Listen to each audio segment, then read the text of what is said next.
CA 201 जैसा है साभ लोग पीछे मुड़े, उनकी नज़र रेड रोजेस का बड़ा सा बुके लिए एक शख्स पर पड़ी। शानापा अपनी छोटी छोटी आंखों से उसे घूरने लगी और बड़बड़ाते हुए बोली, ये। वो शख्स बड़े ही स्टाइल में आगे बढ़ा और बिना कुछ कहे शानाया को कसकर हग कर लिया। मिस यू ब्यूटीफुल, उसने हल्की मुस्कान के साथ कहा। शानापा झटके से उसे पीछे धकेलने ही वाली थी कि उसने झट से कह दिया, प्लीज़ मेरी जान, धक्का मत देना। शानापा चिढ़ते हुए बोली, ऋषभा तुम मेरे डेट हो। ऋषभ वैसे ही उसे हग करते हुए शरारती अंदाज में बोला, ऑब्वियसली स्वीट हार्ट, ये भी कोई कहने वाली बात है। शानापा उसकी बात सुनकर कुछ कहने ही वाली थी कि तभी ऋषभ हंसते हुए बोला, देख तू तो वैसे भी मुझे रिजेक्ट कर देगी, लेकिन पीछे मेरी असिस्टेंट खड़ी है जो मेरे साथ आई है, तो बस उसके सामने थोड़ी देर के लिए हम करने का नाटक कर ताकि मैं देख सकूं कि वो जलती है या नहीं। शानापा उसे घूरते हुए बोली, अगर मैं उस लड़की की जगह होती तो तुम्हें देखना भी पसंद नहीं करती। लेकिन फिर अपने दोस्त की मदद के लिए शानाया भी ऋषभ को मजबूरी में गले लगा लेती है। जैसे ही वह हक करती है, ऋषभ उसके कान के पास फुसफुसाता है, वैसे भी तू भी किसी कमी नहीं कर रही, देख सब जल रहे हैं। शानापा ने हल्का सा मुस्कुराते हुए अपनी कोहनी ऋषभ की पसलियों में मार दी। बकवास बंद कर। जैसे ही होटल में सब लोग उन्हें देख रहे थे, अमायरा और सिद्धार्थ भी वहीं खड़े थे और उनकी नजरें भी शानाया और ऋषभ पर टिक गई थीं। सिद्धार्थ की आंखें लाल हो गई, उसकी मुट्ठियां कस चुकी थीं, अंदर से एक अजीब सा गुस्सा और बेचैनी उसे महसूस हो रही थी। वहीं अमायरा अलग ही सोच में डूबी हुई थी, मानो उसे कुछ समझ नहीं आ रहा हो। उधर शानाया और ऋषभ अलग हुए। शानापा ने ऋषभ से पूछा, तुम इंडिया कब आए?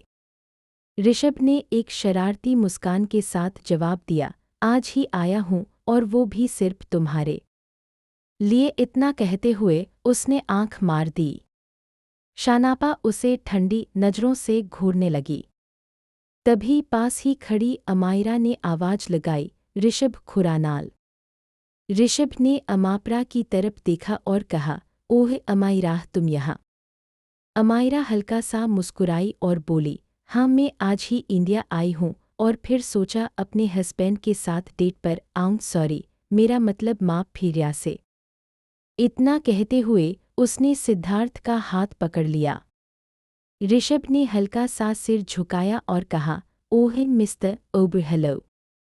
सिद्धार्थ ने बस एक ठंडा खतरनाक लुक दिया, एकदम साइलेंट मगर घातक।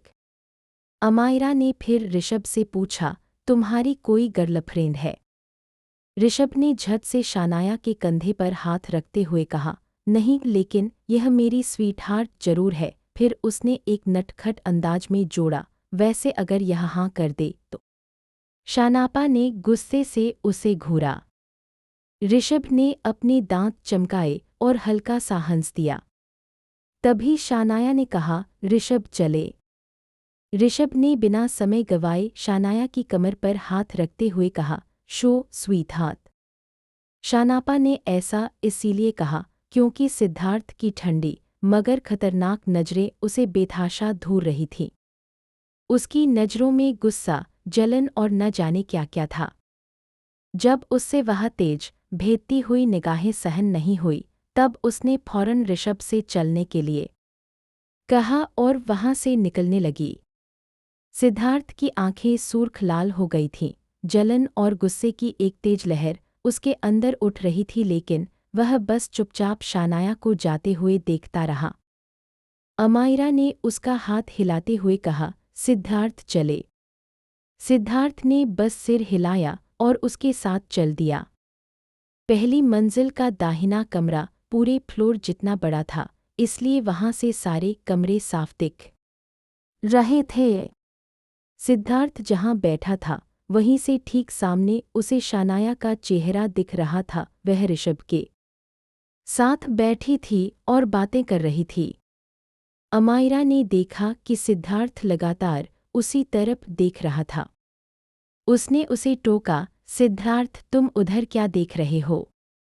सिद्धार्थ ने कोई जवाब नहीं दिया। तब अमायरा ने दोबारा पूछा, क्या तुम उस लड़की को जानते हो? इस बार सिद्धार्थ ने धीरे से सिर घुमाया और कहा, उसका नाम शानाया है, लड़की नहीं। अमायरा की आंखें सिकुड़ गई। वह झट से बोली, तुम्हें उसकी इतनी फिक्र क्यों हो रही है? सिद्धार्थ ने ठंडी आवाज में कहा, it's none of your business. Amaira की मुट्ठियां भींच गईं। तभी सिद्धार्थ का फोन बजा। उसने फोन उठाया और साइड में जाकर कॉल रिसीव की।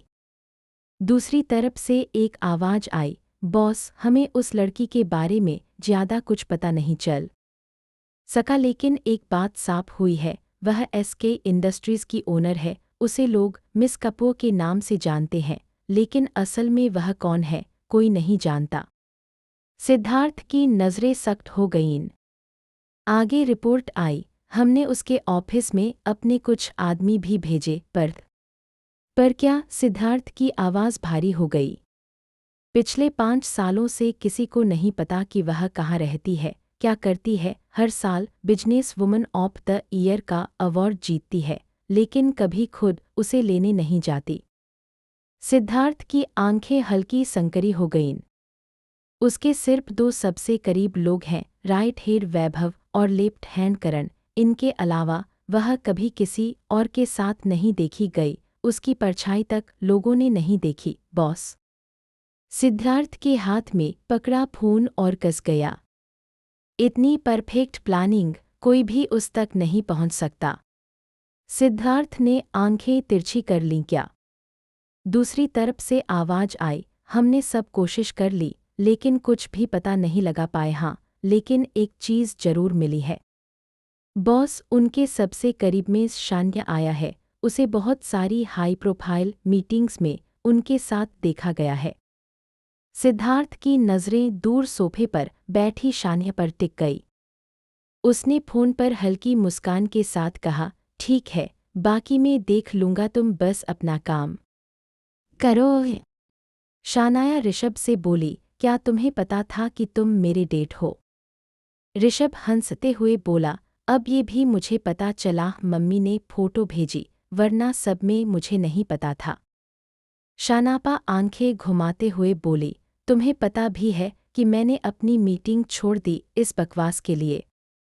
ऋषभ ने शरारती अंदाज में कहा, अरे यार, अब तो मेरे साथ एक डिनर भी नहीं कर सकती। शानापा ने ठंडी आवाज में कहा, मैं राजस्थान जा रही हूँ 1-2 दिन में। ऋषभ ने तुरंत पूछा, वहाँ सब कुछ क्लियर है? तुमने उन लोगों को अपनी पूरी पहचान बता दी? शानापा ने सिर हिलाया, हाँ, मैंने सब साफ कर दिया। ऋषभ चिंता से बोला, अगर तुम राजस्थान जा रही हो तो इसका मतलब है कि हमारे दुश्मन हमारे सामने आएंगे। शानाया मुस्कुराते हुए बोली, तो ठीक है, मैं मौत का इंतजार करने के बजाय खुद उसे बुलाना चाहती हूँ, देखते हैं मैं जीतती हूँ या यो। ऋषभ झुंझलाकर बोला, तुम पागल हो गई हो क्या? ऋषभ ने गहरी सांस ली और शानाया को घूरते हुए कहा। शानापा ने हल्की मुस्कान के साथ उसे देखा, लेकिन उसकी आंखों में कुछ ऐसा था जो ऋषभ को हमेशा हरा देता था। तुम सच में पागल हो गई हो शानाया। एक अजीब सा जुनून, एक निडरता जो किसी को भी तबाह कर सकती थी। मैं पागल नहीं हूँ, ऋषभ बस अब इंतजार नहीं करना चाहती, उसने बेहद ठंडे लहजे में कहा। ऋषभ ने उसके चेहरे को पढ़ने की कोशिश की। तुम्हें पता भी है कि राजस्थान जाना कितना खतरनाक होगा, ये कोई बिजनेस डील नहीं है। शानापाह वहाँ सिर्फ दुश्मन है, सिर्फ नफरत और सिर्फ मेरे। जवाब शानाया ने उसकी बात बीच में काटते हुए कहा। ऋषभ ने उसकी आंखों में झांका, जहाँ कोई डर नहीं था, बस एक आग जल रही थी। जो मुझे चाहिए, तुम उस आदमी को ढूंढ रही हो ना, जिसने तुम्हारी जिंदगी बर्बाद की थी। शानापा का जबड़ा कस गया। मैं उसे सिर्फ ढूंढ नहीं रही ऋषभ, मैं उसे खत्म करने जा रही हूँ। ऋषभ शानाया की बात पर कहता है, शानाया, तुम वह कुछ कहने ही वाला था कि शानापा उसे रोकते हुए कहती है, ऋषभ, तुम्हें पता है रावण का दहन क्यों हुआ था? ऋषभ हैरान होकर कहता है, हाँ, क्या पूछ रही हो तुम ये? शानापा उसे दबाव डालते हुए कहती है, जवाब दो। ऋषभ थोड़ी बिड़ते हुए कहता है, क्योंकि उसका अहंकार था कि वह कभी नहीं हारेगा। शानापा उसकी ओर घूरते हुए कहती है, और ऋषभ मुस्कुराता हुआ जवाब देता है, और उसका भाई ने उसे धोखा दिया था, इसलिए वह हार गया। शानापा अपनी शराब की चुस्की लेते हुए कहती है, रावण जैसा बलवान भी अपनी सत्ता को हार गया क्योंकि उसने अपने ही घर में नफरत पाली थी। इस पर ऋषभ कहता है, क्या कहना चाहती हो शानाया? शानापा जवाब देती है, जो तुम समझा रहे हो। शानापा एक स्मिर्क मुस्कान देते हुए कहती है, खबर बाहर बाहर वाली नहीं, अंदर वाली फैलती। ऋषभ पूछता है, तुम सुनिश्चित हो? ऋषभ हैरान होकर पूछता है, तुम्हें कैसे पता? शानापा अपनी ड्रिंक लेते हुए कहती है, मैं राजस्थान जा रही हूँ, परिवार के अलावा किसी को नहीं पता, और मुझे लगता है कि मुझ पर हमला होगा, मुझे यकीन है। ऋषभ कहता है, तो तुम कुछ करती क्यों नहीं? तुम कहती हो कि तुम पर हमला होगा, तो क्या करना चाहती हो? शानापा जवाब देती है, ही। ऋषभ गुस्से में कहता है, क्या पागल हो गई हो शानाया, क्या बकवास कर रही हो? शानापा उसे जवाब देती है, ऋषभ, जंग जीतने के लिए अपना आप को उस जोखिम में डालना ही होता है, और मुझे इससे बिल्कुल फर्क नहीं पड़ता, क्योंकि मुझे किसी से फर्क नहीं पड़ता। ऋषभ पूछता है, राजस्थान कब जा रही हो? शानापा कहती है, 2 दिन बाद। ऋषभ कहता है, कल एक पार्टी है, उसे अटेंड करना, फिर बाद में एक मीटिंग के लिए बाहर जा रहा हूँ, फिर 3 दिन बाद राजस्थान आऊँगा। शानापा सिर हिला देती है। ऋषभ कहता है, तो क्या तुम कल पार्टी में चलोगी? शानाया सीधा मना कर देती है, नहीं। ऋषभ कहता है, चलो, वरना मैं आंटी को बता दूंगा कि मुझे लड़की पसंद है। शानापा उसे एक डेढ़ स्टेयर देती है, तो ऋषभ चुप हो जाता है। ऋषभ को अचानक महसूस होता है कि कोई उसकी तरफ देख रहा है। वह इधर-उधर नजरें घुमाता है, तब उसकी नजरें सिद्धार्थ पर जाती हैं, जो उसे घूर रहा था। ऋषभ मुंह बनाता हुआ दूर बैठते हुए सिद्धार्थ को देखता है और कहता है, यह सिद्धार्थ ओबेरॉय यहाँ क्यों देख रहा है? शानापा एक नज़र सिद्धार्थ की ओर देखती है और फिर कहती है, छोड़ो उसे। ऋषभ शानाया से पूछता है, तुम क्या उसे जानती हो? शानापा बिना झिझक के सख्त आवाज में जवाब देती है, नहीं। ऋषभ शानाया के जवाब से थोड़ी हैरान होता है, लेकिन फिर भी वह सिद्धार्थ की ओर देखा और कहता है, अगर तुम उसे नहीं जानती तो फिर वह तुम्हें क्यों देख रहा है? ऐसा क्या है जो उसे तुममें दिलचस्पी दिखाने पर मजबूर कर रहा है? शानापा सिद्धार्थ को देखती है और कहती है, छोड़ो। इस पर ऋषभ उसे गौर से देखते हुए पूछता है, तुम इसे जानती हो? शानापा बिना किसी हिचकिचाहट के जवाब देती है, नहीं। ऋषभ हल्की हंसी के साथ कहता है, वैसे भी सिद्धार्थ ओबेरॉय की मोहब्बत और दुश्मनी दोनों ही काफी मशहूर हैं। शानापा भौहें बढ़ाते हुए उसकी ओर देखती है, मतलब?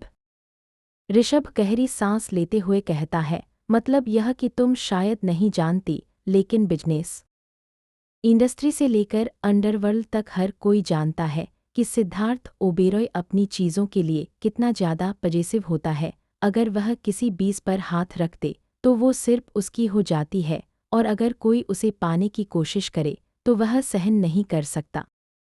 शानापा दिलबस्पी से उसकी बात सुन रही थी। ऋषभ थोड़ा और आगे झुकते हुए धीमी आवाज में कहता है, लेकिन असली बात सिर्फ इतनी नहीं है शानाया, अगर किसी ने उससे दुश्मनी मोल ली तो वह सिर्फ उसे नहीं बल्कि उसके पूरे खानदान को खत्म कर देता है, और वो भी ऐसे कि सामने वाला हर एक दर्द को जीते जी महसूस करे। जब तक उसकी नज़रों में इंसान पूरी तरह बर्बाद ना हो जाए, वो उसे मरने भी नहीं देता। शानापा ने धीरे धीरे सिद्धार्थ की ओर देखा। इस बार उसकी आंखों में एक अजीब चमक थी। सिद्धार्थ अभी भी अपनी जगह पर बैठा था उसके चेहरे पर हल्की सी मुस्कान थी, लेकिन उसकी आंखें शून्य थीं, बिल्कुल ठंडी और गहरी, जैसे वे सीधे किसी के दिमाग के भीतर झांक रही हों। शानापा ने अपने गिलास से एक छोटा सा घूंट लिया और धीमी आवाज में बोली, इतना खतरनाक?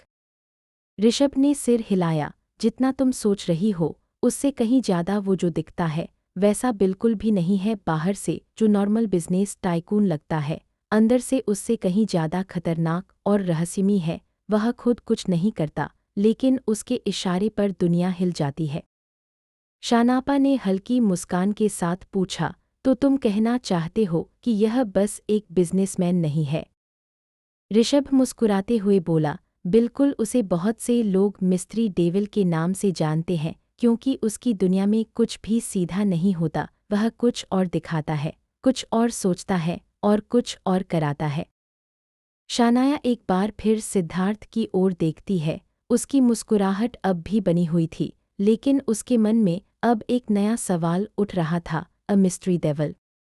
शानाया ने चुपचाप ऋषभ की बातें सुनी, लेकिन उसकी नज़रें सिद्धार्थ पर ही टिकी रहीं। सिद्धार्थ अब भी उसी गहरी, ठंडी नज़रों से उन्हें देख रहा था, मानो उसकी निगाहें शानाया के आर पार झांक रही हों। ऋषभ ने उसकी चुप्पी भांपते हुए कहा, शानाया, तुमने सुना ना मैंने क्या कहा? ये आदमी साधारण नहीं है। इसके रास्ते में जो आता है, या तो वो इसका हो जाता है या फिर खत्म हो जाता है। शानाया हल्की मुस्कान देते हुए बोली, तो तुम्हें डर लग रहा है? ऋषभ हंस पड़ा, डर? मुझसे बड़ा पागल कोई नहीं जो बिना सोचे समझे किसी से भी टकरा जाए। लेकिन शानाया, मैं तुझसे बहुत अच्छे से वाकिफ हूँ। तुझे खेल पसंद है, पर ये आदमी खेल नहीं, एक पहेली है, एक ऐसा रहस्य जिसे हल करना खुद के लिए मुसीबत मोल लेने जैसा है। ऋषभ जब शानाया को सिद्धार्थ की ओर एक खतरनाक सैटायर भरी मुस्कान डालते देखता है, तो वो चौंक जाता है। उसे शानाया की मुस्कान में वो आग दिखाई देती है, जो किसी तूफान के आने से पहले की शांति होती है। ऋषभ उसे चेतावनी देता है, क्योंकि उसे पता है सिद्धार्थ ओबेरॉय कोई आम इंसान नहीं है। वो एक ऐसी शख्सियत है जो या तो जुनून में तबाह कर देता है या दहशत में खत्म। शानाया, आग से मत खेलो। लेकिन शानाया ऋषभ को अपनी बर्फ सी ठंडी आंखों से देखती है और जवाब देती है, आग से खेलना मेरा शौक है। उसकी ये बात साफ दर्शाती है कि वो किसी भी खतरे से डरने वाली नहीं, बल्कि खुद खतरा है। ऋषभ फिर भी हार नहीं मानता, वो आखिरी कोशिश करता है। शानाया, मेरी बात समझो, उस आदमी से दूर रहो। वो जैसा दिखता है, वैसा बिल्कुल नहीं है। वो बेहद खतरनाक है। अगर तुम उसकी नज़र में आ गई, तो या तो उसका जुनून बन जाओगी, पा उसकी दरिंदगी का शिकार। लेकिन अब शानाया के भीतर की द डेविल क्वीन जाग चुकी थी। वो धीरे से कहती है, क्या तुम्हें लगता है द डार्क क्वीन को कोई कंट्रोल कर सकता है? उसके शब्दों में ना डर था, ना झिझक, बस एक आत्मविश्वास जो रौंद देने को तैयार था। और फिर आखिरी लाइन जैसे इस पूरे डायलॉग का क्लाइमेक्स बनती है, अगर सिद्धार्थ ज्वालामुखी है तो शानाया एक सुनामी है। ऋषभ कुछ नहीं कर सकता था, वो बस चुप हो जाता है। इधर शानाया खड़ी होती है और कहती है, अब मैं जा रही है। ऋषभ भी उठते हुए कहता है, मैं छोड़ देता हूँ तुम्हें। इस पर शानाया कहती है, नहीं, मैं खुद चली जाऊंगी। ऋषभ कहता है, चलो, मैं साथ ही चलता हूँ। शानाया बस सिर हिला देती है और ऋषभ के साथ बाहर निकल जाती है। उनके निकलते ही सिद्धार्थ भी बिना आमापरा से कुछ कहे वहां से निकल जाता है। 1 घंटे बाद मालहोत्रा मेंशन। शानाया की कार मालहोत्रा मेंशन के बाहर रुकती है। बॉडीगार्ड जल्दी से गाड़ी का दरवाजा खोलता है और शानाया सीधे अंदर चली जाती है। पूरा मेंशन एकदम शांत था, क्योंकि सभी लोग घर पर नहीं थे। घर के अंदर बस हल्की सी रोशनी थी। शानाया एक नज़र पूरे हॉल को देखती है और फिर सीधे अपने कमरे में चली जाती है। उसका कमरा पूरी तरह अंधेरे में था। जैसे ही वह अंदर आती है, एक हल्की सी महक उसकी नाक से टकराती है। शानाया का एक्सप्रेशन अचानक थोड़ा ठंडा हो जाता है। वह अपना पर्स वहीं सोफे पर फेंक देती है और बिना लाए ऑन किए सीधा बालकनी की ओर चली जाती है। शन्य बिना लाइट उनके सीधे बालकनी तक आई।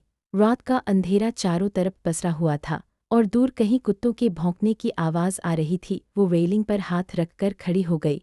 उसकी आंखें अंधेरे में कुछ तलाश रही थीं। तभी एक ठंडी हवा का झोंका आया और उसी के साथ वो महक और भी तेज हो गई। उसकी पलकों में एक शिकन उभरी। ये खुशबू वो बुदबुदाई जैसे ये कोई अनजानी सी नहीं थी। तभी पीछे से हल्की सी आहट हुई। वो बिना मुड़े बोली, तुम्हारी आदत अब बाई नहीं गई। बिना बातें ऑन काए चुप्पे। फिर एक गहरी धीमी आवाज आई, और तुम्हारी बाइक बिना दे सामने कान काए। शानाया धीरे से मुड़ी। उसकी आंखों में डर नहीं, एक अजीब सी ठंडक थी। सामने साया अब साफ दिख रहा था, सिद्धार्थ। शानाया ने सिद्धार्थ को झटके से खुद से दूर किया था। उसकी आंखें अब भी जल रही थीं, गुस्से से, जुनून से और शायद कुछ और भी। सिद्धार्थ धीरे से खिड़की के पास जाकर रुकता है। उसकी पीठ शानाया की तरफ होती है। कुछ सेकंड का सन्नाटा। फिर शानाया की आवाज़ उभरती है, धीमी पर बहुत तीखी। तुम जानते हो ना, मैं तुम्हारे जैसे माँ से नफरत करती है। सिद्धार्थ बिना मुड़े बोलता है, और मैं जानता हूँ कि तुम उसी नफरत में सबसे ज़्यादा प्यास महसूस करती हो। वो अचानक पलटता है। उसकी आंखों में अब भी वही काली चमक है। सिद्धार्थ वापस उसकी तरफ आता है, धीरे धीरे, जैसे शिकारी शिकार के बेहद करीब आ रहा हो। शानाया वहीं खड़ी है। उसकी सांसें तेज हैं, लेकिन वो अपनी जगह से हिलती नहीं। वो पास आता है, बहुत पास। कह दो कि तुम्हें कुछ महसूस नहीं होता जब मैं तुम्हारे करीब होता हूँ। उसकी आवाज़ अब फुसफुसाहट जैसी थी। शानाया कुछ कहती नहीं। उसकी आंखें अब सिद्धार्थ की आंखों से टकरा गई थी। सिद्धार्थ अब उसका चेहरा अपने हाथों में लेता है। उसका स्पर्श गर्म और धीमा था। तुम मुझसे नफरत करती हो, शानाया, लेकिन तुम्हारे होंठ मुझे झुठला नहीं सकते।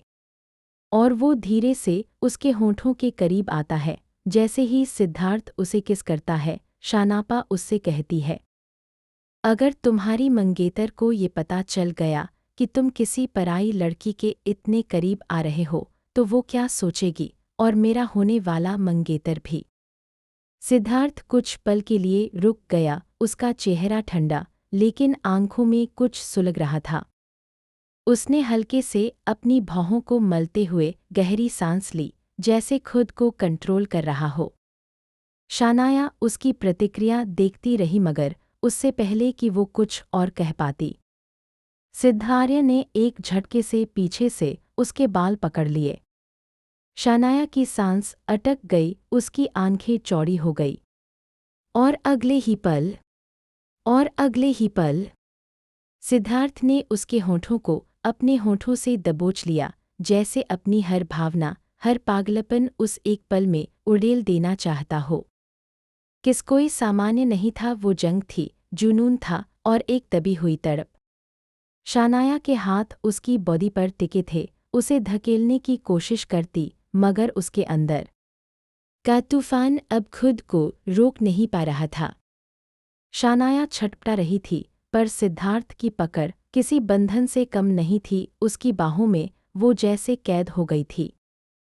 सिद्धार्थ ने उसके बालों में उंगलियों फंसा ली और उसके सिर को अपनी ओर और भी कसकर खींच लिया। उसके होंठ अब शानापा की गर्दन पर उतर चुके थे। गर्म सांसें और रगड़ती हुई दाढ़ी शानाया के शरीर में सिहरन दौड़ा रही थी। कह दो कि तुम मुझे नहीं चाहती, सिद्धार्थ उसकी गर्दन पर गहराते लम्हों के बीच फुसफुसाया। शानाया की आंखें बंद थीं, सांसें बेकाबू थीं, होंठ कांप रहे थे, पर लफ्ज़ वो तो जैसे उसके गले में ही अटक गए थे। सिद्धार्थ ने उसकी कमर को खींचकर और भी अपने करीब कर लिया। उनके बीच की दूरी अब न के बराबर थी। तुम मेरे करीब क्यों आती हो शानाया, अगर खुद को मुझसे बचा नहीं सकती, उसने पागलपन से कहा और उसके जबड़े की लाइन पर नरम किस कर डाली। शानाया की सांस तेज हो गई। सिद्धार्थ शानाया को दीवार से पूरी तरह सटा चुका था। उसके होंठ शानाया के होंठों पर गहराई से धंसे हुए थे, एक पागलपन भरी जुनूनी फ्रेंच किस जो बीते हुए वक्त की हर घुटन को मिटा रही थी। करीब 20 मिनट तक दोनों एक दूसरे में खोए रहे, जैसे वक्त ने चलना ही छोड़ दिया हो। जब शानाया की सांसें फूलने लगीं, उसका दिल थरथराने लगा, तब सिद्धार्थ धीर से उससे अलग हुआ। उसका माथा शानाया के माथे से टिका हुआ था और दोनों की गर्म सांसें एक दूसरे में उलझ रही थीं। शानाया की आंखें बंद थीं, होंठ अब भी कांप रहे थे और दिल की धड़कनें उसके सीने को झिंझोड़ रही थीं। सिद्धार्थ उसे एकटक देख रहा था, उसकी आंखों में दीवानगी अब भी जल रही थी, मगर उसमें एक गहरा सन्नाटा भी था। फिर उसने बेहद ठंडी मगर सख्त आवाज़ में कहा, आज के बाद मुझे किसी भी मर्द के साथ तुम्हारा नाम, तुम्हारा साया तक मंजूर नहीं, और अगर देखा तो फिर मैं क्या कर बैठूंगा ये मैं खुद नहीं जानता। शानाया ने उसकी बात पर गुस्से और हैरानी से उसकी तरफ देखा। सिद्धार्थ की आंखों में अब वो पागलपन कम और सर्द आदेश ज़्यादा था, जैसे वो ये नहीं कह रहा था, सुना रहा था, एक हुक्मनामे की तरह। तुम्हें लगता है मैं तुम्हें रोक रहा हूँ, वो फुसफुसाया। नहीं शानाया, मैं तो बस तुम्हें खुद से दूर होने का रास्ता बंद कर रहा हूँ। तुम मेरी हो चुकी हो और मेरी चीज़ों पर किसी और की नज़र मुझे कभी बर्दाश्त नहीं थी और ना होगी। शानाया की आंखों में पानी भर आया, मगर उसने खुद को कमज़ोर नहीं पड़ने दिया। वो बोली, तुम्हें क्या लगता है सिद्धार्थ, मैं कोई ट्रॉफी हूँ जो तुम्हें चाहिए तो बस तुम ले लोगे? सिद्धार्थ हल्के से मुस्कराया, वो मुस्कान जिसमें मोहब्बत से ज़्यादा सनक थी। ट्रॉफी नहीं शानापा, तुम मेरा जुनून हो और जुनून जब हदें पार करता है तो या तो इबादत बनता है या तबाही। तुम्हें क्या बनना है ये अब तुम्हारे हाथ में नहीं है। और ये कहकर उसने फिर से शानाया की गर्दन को अपनी उंगलियों से छुआ, नरमी और हक की वो सीमा जहाँ चाहत दम घुटती है। कमरे की दीवारें अब भी उनकी धड़कनों से गूंज रही थी।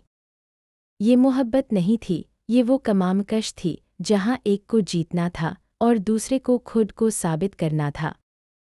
शानाया उस दीवानेपन से जूझ रही थी, लेकिन कहीं न कहीं वो खुद भी उस आग में जलना चाहती थी, क्योंकि कुछ आगे बर्बाद करने नहीं, बस जिंदा महसूस कराने आती है।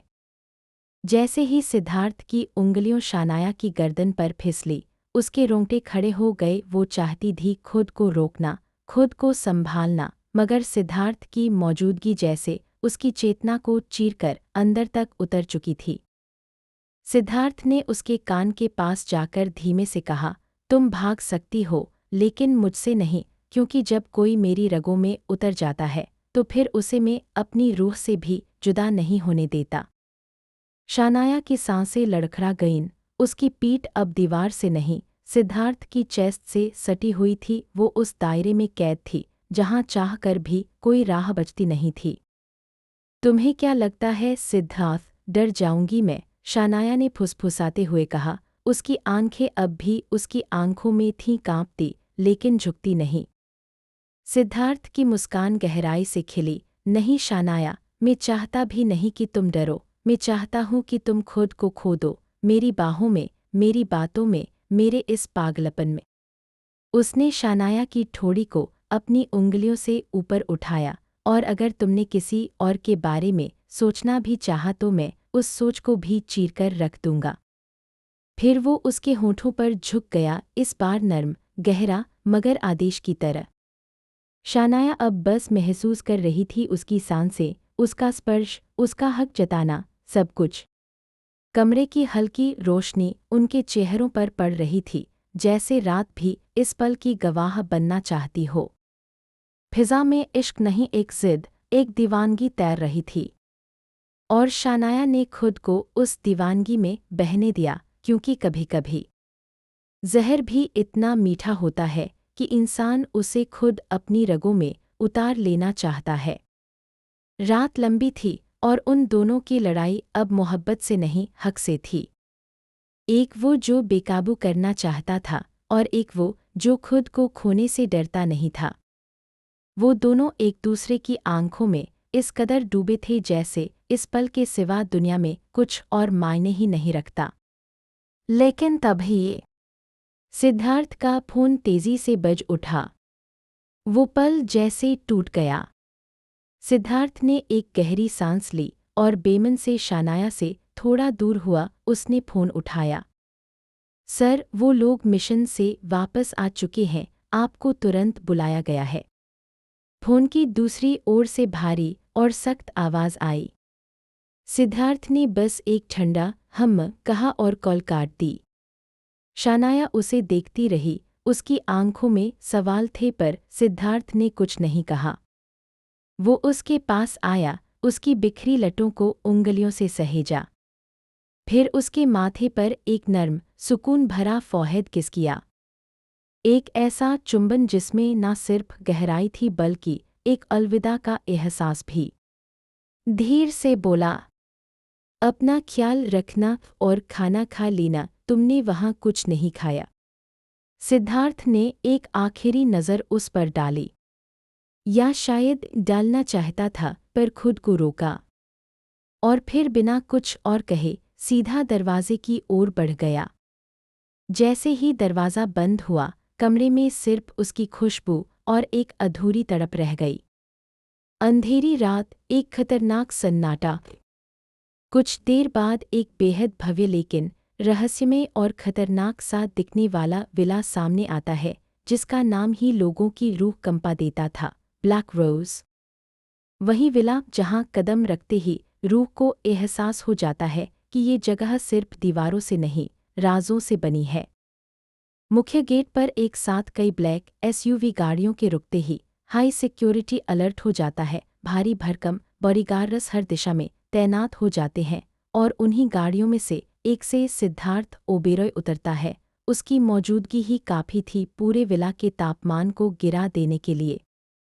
काली टर्टलनेक टी, ब्लैक ओवरकोट, चमचमाते लफर्स और आंखों में वो ठंडक जी सीधे सीने में उतरती है। वो विला के अंदर दाखिल होता है, हर एक बॉडीगार्ड उसे सलामी देता है और मुख्य हॉल तक उसका रास्ता क्लिपर किया जाता है। हॉल में एक लंबा सा मॉडर्न हॉल, दीवारों पर डार्क एस्थेटिक पेंटिंग्स, बीच में गोल्डन ट्रिम वाला ग्लास टेबल, चारों ओर एक्सपेंसिव सोफा सेट और उसके पीछे बैठी एक टीम जो किसी फिल्मी गैंग की तरह नहीं, एक शातिर रणनीति चलाने वाली माफिया फैमिली लगती थी। टीम में शामिल थे आर्यन शार्प शूटर और सेडक्शन एक्सपर्ट, जिसने हिल्स में भी दुश्मनों के दिल और सिर दोनों उड़ाए हैं। डेविड टेक हाकर, पूरे यूरोप की सर्वेलेंस उसकी उंगलियों पर है। विक्रांत, पर्सनल असिस्टेंट, वो सब कुछ जानता है जो दुनिया को नहीं जानना चाहिए। Aryan Roy, business face, press और गवर्नमेंट की लेह clean card. Mohammad Anpari, disguise queens, किसी भी रूप में किसी भी जगह इन्फिल्ट्रेशन आसान। Krish chopper, explosives, out arms dealing expert. Riyan, strategist और माइंड रीडर, मिशन का मास्टर ब्रेन। सब खड़े होते हैं जैसे ही सिद्धार्थ सामने वाले सोफे पर पैर चढ़ाकर बैठता है। सिद्धार्थ एक नज़र सब पर डालता है, उसकी आंखों में तसल्ली से ज्यादा कंट्रोल की चमक होती है। सिद्धार्थ धीमी आवाज में, mission successful I hope. Vikrant, yes sir, shipment safe है, इटली सी टर्की का रूट सिक्योर था, नो विटनेस नो मैस, आसना हल्की मुस्कान के साथ। और जो मैस था अस्कर नामो निशान तक मिटा दिया हमने। गुड, अब अगला कदम साफ होना चाहिए, बहुत हुआ छुप छुप कर खेलना, अगली बार ये शहर मेरा नाम फुसफुसा कर नहीं, चिल्ला कर बोलेगा। डेविड, लैपटॉप खोलते हुए। सिद्धार्थ अपना रिंग घुमाते हुए। सर, इंटेल की अकॉर्डिंग रशियन माफिया की नए प्लेयर्स मिलान में घुसने की कोशिश कर रहे। सिद्धार्थ, तो अनबी मिलान की नीचे की मिट्टी टेस्ट कावा दो। सभी मुस्कराते हैं, मौत की मुस्कान। रियांशा, धीमे मगर कॉन्फिडेंट लहजे में, अपनी कोल्ड आइज सिद्धार्थ पाते के भाई। वो कुछ और बोलने ही वाला था कि सिद्धार्थ की बर्फ जैसी नज़रें उस पर पड़ती हैं। एक पल को रियांश चुप हो जाता है। वो जानता था इस वक्त उसका भाई नहीं, उसका बॉस सामने बैठा है। रियांश अब चेहरे पर वही सनकभरी गंभीरता लाते हुए, बॉस, 1 महीना पहले जो हथियार चीन से भारत इनपोस्ट करवाए गए थे, उसके साथ कुछ और सामान भी शिप हुआ था, लेकिन वो हमारा नहीं था।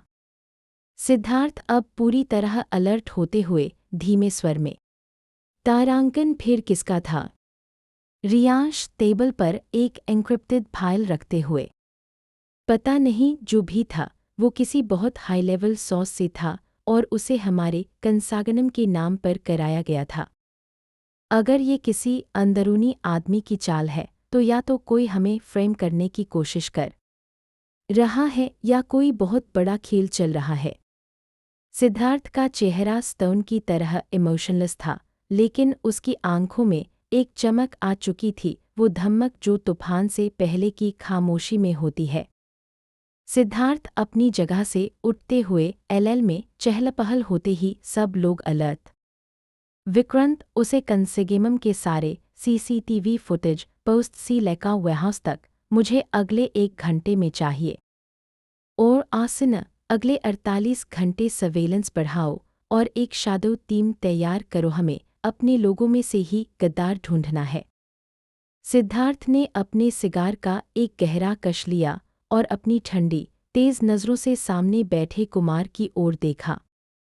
उसने बेहद ठंडे लेकिन शांति भरे लहजे में कहा, इतनी कड़ी सुरक्षा के बावजूद इतना बड़ा काम करने की जिसने भी हिम्मत की है, मानना पड़ेगा सिद्धार्थ ओबेरॉय को खुला चैलेंज देना, आई लाइक इट। लेकिन उसका यह सुकून भरा अंदाज कमरे में बैठे हर शख्स की रूह तक को कंपा गया। सभी की रीढ़ में एक सिहरन सी दौड़ गई। जैसे ऋषभ ने एक बार शानामा से कहा था, जो सिद्धार्थ दिखता है वो बिल्कुल नहीं, वो बेहद खतरनाक है। वहाँ बैठा हर आदमी जानता था कि सिद्धार्थ ओबेरॉय क्या है और वो कहाँ तक जा सकता है।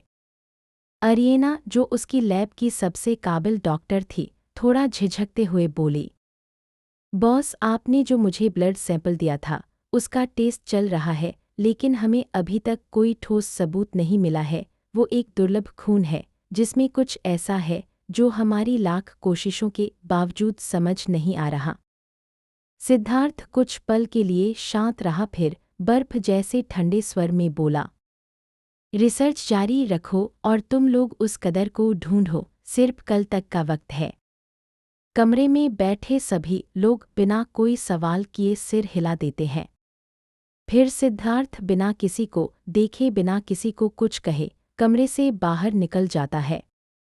उसके पीछे सिर्फ सन्नाटा रह जाता है और एक अजीब सी बेचैनी। यहाँ मल्होत्रा मेशन में रात का वक्त था, ठंडी हवाएं चल रही थीं, चांद अपने पूरे नूर के साथ आसमान में चमक रहा था और उसकी चांदनी बालकनी में खड़ी शानाया कपूर के चेहरे को कुछ और ही रहस्यमय बना रही थी। शानापा बालकनी के किनारे खड़ी थी, चांद को एकटक देखती हुई, जैसे उस चांद में कोई भूला हुआ अतीत खोज रही हो। तभी उसका फ़ोन वाइब्रेट करता है।